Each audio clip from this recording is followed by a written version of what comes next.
Hey y'all, Ayelet here.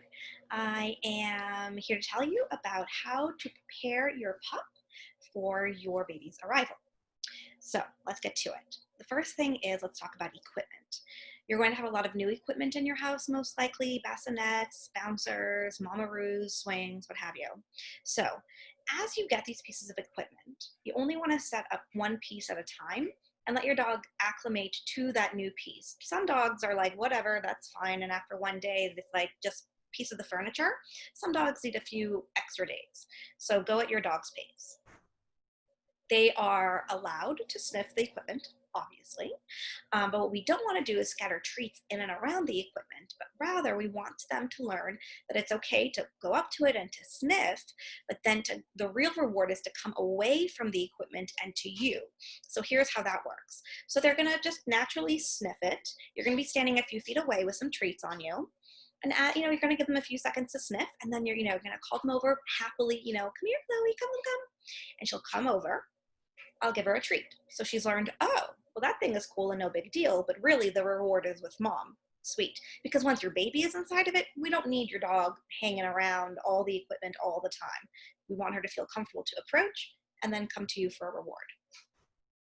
The next thing is we want to learn, I want to teach you about rather, is the flexibility in your schedule. So when the baby comes into the house, all sense of order kind of goes out the window for a while as you kind of get your bearings as new parents. So your dog kind of goes on the ride with you, and you want to make the transition as seamless as possible for your dog. And so here's how we manage that. Rather than your dog's schedule being time bound, so at 6 o'clock we go for a walk, at 7 o'clock she eats breakfast, at 7:30 she goes and plays outside in the yard, whatever it is, right? Rather than your schedule, which dogs thrive on, being time bound, you're going to make it event bound, meaning that whether that morning walk happens at 6 in the morning or 10:30 in the morning, it doesn't matter. What happens is that it's predictable what happens next. So if you always do a walk first and then you always feed breakfast next. If you don't do that right now, I recommend you create a schedule that seems like it works for you. Again, not time bound, but event bound. That way your dog sort of knows where she is in space, right, throughout the day.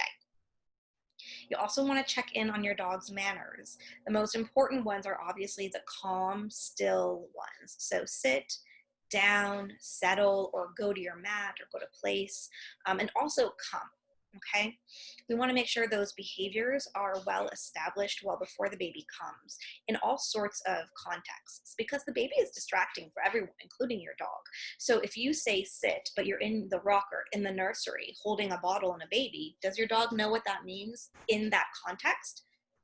Find out before the baby comes so that you can train her. So when the baby does come, things are a bunch smoother. Okay, so next, let's talk about some dogs if they're anxious. You probably want to go talk to your vet about that. Don't assume that your dog will just not be anxious now that there's a baby in the house, right? If your dog has some anxiety, some anxious tendencies, talk to your vet about, is there something that you should be doing? Some things that might help that are, non-pharmaceutical. You can get a white noise machine if your dog is reactive to sound. You can get dog appeasing pheromones by Adaptil. And that is a synthetic version of a pheromone that the mama gives off to her babies to calm them when she's nursing them. So that could be a really great thing for your dog. Thunder shirts, even if it's not thundering, just to kind of help with that anxiety can be helpful. And then there's calming music, which is good for everyone. I personally like iCalm. It's specifically designed for dogs. And the last thing you want to think about is, how does your dog react to visitors? Now, visitors aren't as common these days as they typically are, but you might have a bubble that's been open or is going to be opening to some family members or caretakers to help you with the transition when the baby comes home.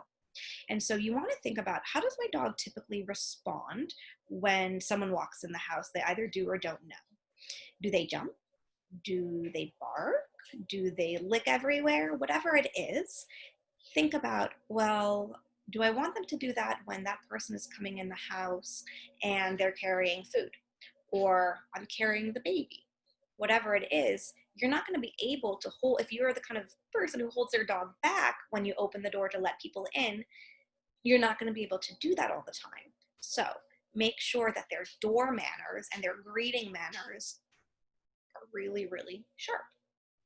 So those are your tips for this week. And let me know if you have any questions. Okay, bye.